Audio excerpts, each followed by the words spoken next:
So I have two treasures from the Van Gordon Williams Library and Archives collection here that I'm going to talk about today. These are two copies of the Constitutions of the Freemasons. This first one here is the original copy, one edition of the original copy that was printed in London in 1723. It is celebrating its 300th anniversary this year. And then over here is a later copy that was printed in Philadelphia in 1734, just 11 years later. So this first copy, as I said, was printed in London in 1723, and this was shortly after the formation of the Grand Lodge of England in 1717, which is recognized as the beginning of organized Freemasonry in the world. And this book contains history, charges, and regulations of Freemasonry. And it is quite elaborate. It has an engraved frontispiece and was published in multiple editions. The second copy over here, which looks very similar to the original copy from 1723 with some obvious differences, is a very interesting book. So there are a few differences that you'll notice right away. The first is that this is much smaller.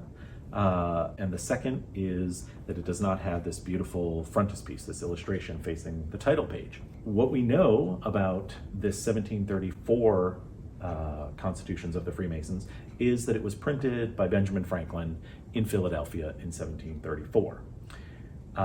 Benjamin Franklin was a Freemason at the time. He lived in Philadelphia. He had a print shop. And at the time, many books that were sold in the colonies would have been imported, oftentimes from England, and sold in the colonies. Franklin, being entrepreneurial, realized that there was a place for him to print his own copy of the Constitutions of the Freemasons and sell it to Masons who lived in the colonies. And in fact, if you look at the imprint, you don't find Benjamin Franklin's name. So normally you would find printed by B. Franklin on the title page of a book printed by Franklin. But here, he very specifically says, reprinted in Philadelphia by special order for the use of the brethren in North America. So Franklin really intended this to be a reprint. And when you look and when you compare these two books, that becomes very evident. There are small changes, but there are lots of things that are very similar. So for example, the content of the book is pretty much the same. There are a few minor changes. And the layout of the title page is very similar. A couple of the obvious differences is this beautiful ornament here in the original is replaced by something much simpler in the Franklin edition. So Franklin's print shop would have had a much simpler set of type. He didn't have these fancy ornaments. This would have been one large piece that the printer would have used. Instead, in Franklin's shop, they use a number of small printer's ornaments to create a design to fill that space. Franklin's edition never had this engraved frontispiece. It had no illustrations at all.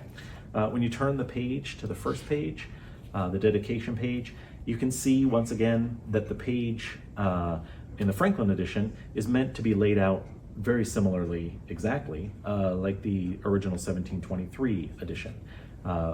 Obvious differences are, rather than this elaborate coat of arms in the original, which would have been printed using a single block, is replaced by a series of printer's ornaments, which just creates a little design up here to fill the space. Also, in the Franklin copy, there is no initial capital like there is here. There's just a small b with a bunch of printer's ornaments surrounding it. And again, this is because the type that Franklin would have had in his printing shop was simpler than what the printers in London had. Now, I say that Benjamin Franklin is printing this. Of course, he had a print shop and he had a number of people working for him. So he would have been involved with this, but there would have been a number of people that were actually doing the work of getting the book printed in 1734. And what I like to really think about when I think about these two books together is that clearly the printers that were working in Franklin's shop had an edition of the London 1723 Constitutions of the Freemasons in front of them as they were setting type for each of the pages. So they were looking at the page and they were setting type for a page to look as much like the original as they could. Now, what are these books? So the original Constitutions of the Freemasons, printed in London in 1723.